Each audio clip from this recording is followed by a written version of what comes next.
All right, team, welcome back to the ManTalks show. I'm Connor Beaton, and today we're going to be talking about regret, how to deal with it, and why it might be one of the most important things that you've never considered in your life and your development. Before we dive into that, I just want to say thank you to everybody that's been subscribing to the YouTube channel and to the podcast. We've got over 20,000 subscribers on YouTube and on the podcast. I think on Spotify, we've got like 18,000 subscribers. So make sure that you hit that subscribe button wherever you are listening or viewing to the show. All right, regret. How do we deal with it?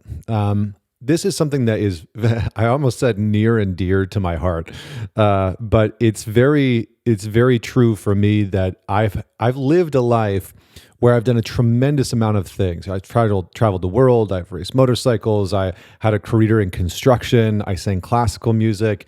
I worked for Apple. I've done all of these things, and I've also done some things that I have deeply regretted. I've acted out of integrity. I've lied. I've cheated. I've hurt people. And so I've lived a life kind of trying to not regret anything for a little while, for a period of time, trying to make sure that I didn't regret anything, but then simultaneously doing things that I deeply regretted. And I remember hearing a quote by Christopher Hitchens that really struck me years and years ago. And I think recently I was reminded by it. I was listening to Chris Williams' show, the Modern Wisdom show, and he brought it up where he talked about how Christopher Hitchens says, choose your regrets. Choose your regrets. And it was reminded of a conversation with a mentor of mine where I was talking about a challenge that I was having in my life. And I wasn't really too sure if I wanted to leave my career at the time and start to pursue a different career. And, this mentor was teaching me all about Jungian psychology and Taoism and these different therapeutic and spiritual modalities. And I just couldn't tell if I wanted to leave the career. And he said, Connor, this career is for people that can't see themselves doing anything else with their life.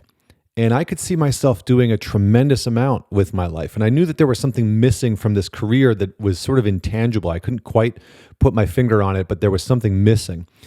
And he said, it's better to regret what you've done than to regret what you haven't. It's better to regret what you've done than to regret what you haven't.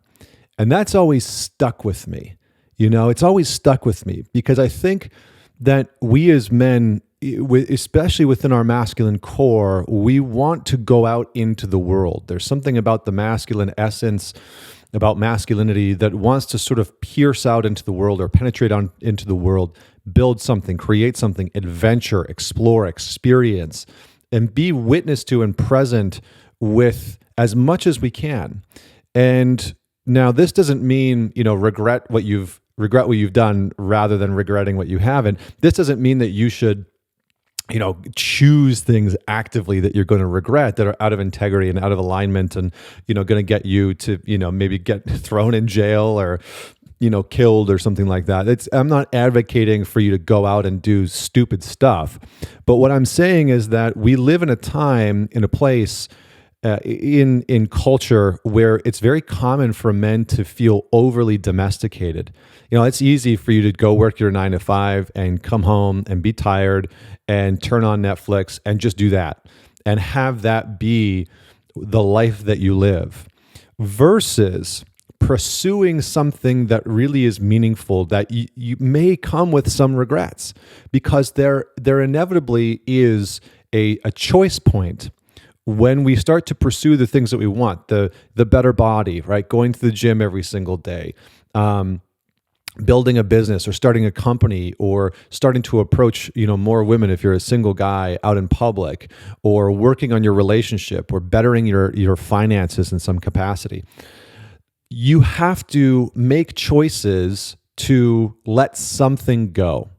Like for me, I've had to let go of alcohol. I've had to let go of weed. I've had to let go of porn. I've had to let go of all of these coping mechanisms that didn't necessarily serve me, but some of them I enjoyed. I enjoyed having, a whiskey once in a while or a beer once in a while, having an IPA, going out with the buddies. But it's not necessarily the life that I wanted to explore. I wanted to meet my edge. I wanted to see what I'm capable of physically, mentally, emotionally, psychologically, as a father, as a husband, as a business owner, I want to see what I'm capable of in this lifetime. I want to go out and explore and adventure and travel and experience things. And there's certain things that I know if I choose them, they are more likely to leave me not wanting to explore and experience. They are more likely to leave me with the sensation that I regret things that I hadn't done because they were getting in the way. And so I would rather pursue things and fail. And this is the interesting part, right? Because when you pursue things, and I've worked with a bunch of high-level musicians and entrepreneurs and athletes over the years, Olympic athletes and pro athletes, and they all have regrets about their pursuit, right? Missing the game-winning shot, or not hitting number one on the Billboard charts, or whatever it is.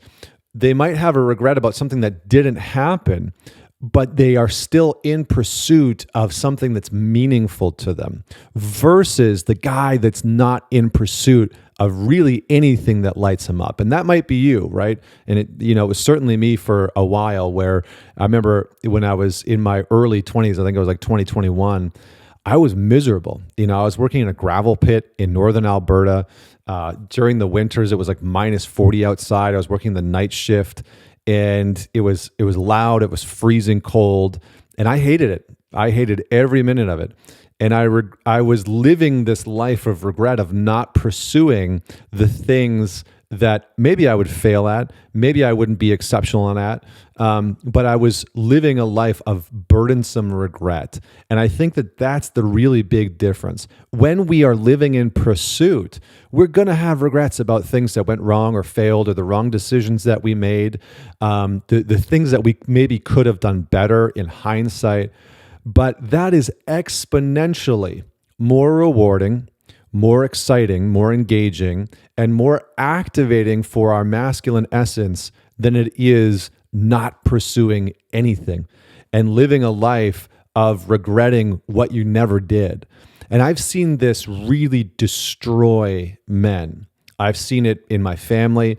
I've seen it in friends. I've seen it in men that I've worked with, that the things that we don't pursue, that we know in our core, deep in our gut, that we want to pursue when we don't, that type of regret is not only constrictive, but it's damaging to our soul. It's damaging to our mind and our body, because we wake up every single day and we live with the knowing that we're not moving towards the thing that we ultimately want and need.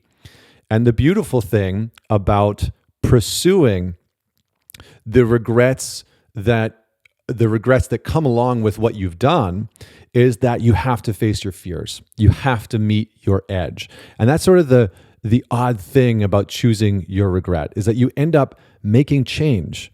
And when you live a life trying to avoid your regrets, right? It's like, oh, I don't want to regret anything. I don't want to get anything wrong. I want to live in this perfectionist mindset. What ends up happening is that you stay in the same place because you're afraid. And there's a great quote by a man named Dr. James Hollis, who I've had on my podcast before, one of the most foremost Jungian analysts of our time. He said, men's lives are governed by fear. Men's lives are governed by fear.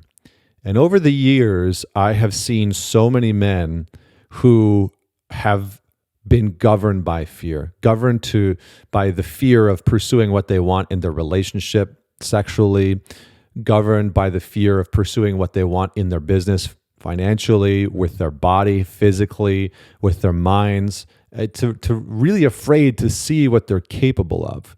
And I think that is the most crushing form of regret that we can live with.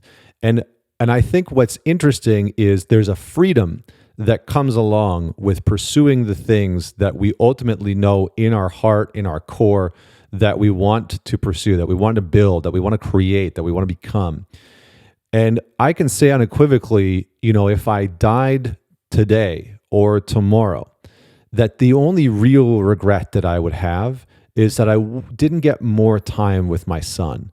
that I didn't get to see him grow up. It wouldn't be that I haven't done something or experienced something. There's minor things like I've always wanted to go to Japan, and that's on our list to do in the next couple of years. And so there'd be some minor things like that. But for the most part, I have pursued and activated and achieved things that have gone wildly beyond what I ever thought I would do. Racing motorcycles, having a dream car, traveling the world, getting to experience all kinds of food and culture, and building an incredible business, working for one of the most successful companies of the world. I've really gone after the things that would, from the outside, look like they might come with a lot of failure, But I think that I've always tried to unintentionally live this motto of it, that it's better to regret the things that you've done than the things that you haven't.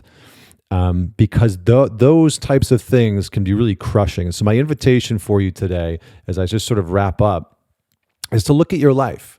Look at the things that you've done that you've regretted, and probably those regrets are tied to a failure or a bad decision or a wrong choice. Those things can be let go. Those things can be forgiven. Those things can be healed. And again, this isn't to advocate for like criminal behavior and those types of things, right? I just want to make that super clear. But then look at the things that you haven't done, that you have regrets around. The business that you want to build, the product that you want to launch, the whatever it is, right? The book that you want to write, the artistic project that you've been putting on the back burner, the part of your relationship that you've been avoiding intensely, the regret of maybe not treating your body the way that you ultimately know you want to with the food that you eat and the training that you embody. So start to write some of these things down. Like what are the regrets that I have about the things that I haven't done? And then see if you're willing to just confront that edge, starting to pursue that edge. There's a guy, and I'll wrap up with this. There's a guy in the ManTalks Alliance, this group of 400 or 500 guys from around the world. It's an online men's group.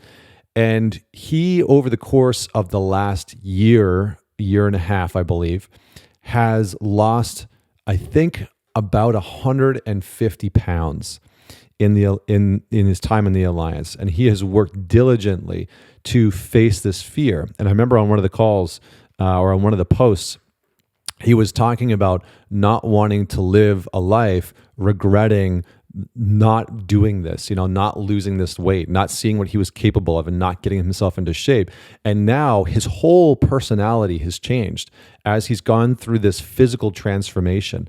And so that's maybe a somewhat extreme example, but I think it's something that we can all align with and understand that there's probably a part of you as you're watching this or listening to this thinking, yeah, there actually is something that I'm not pursuing, that I'm not going after. And if I died tomorrow, if my life ended tomorrow, would I regret, if I could have some awareness that I had died and that I hadn't gotten to do this thing.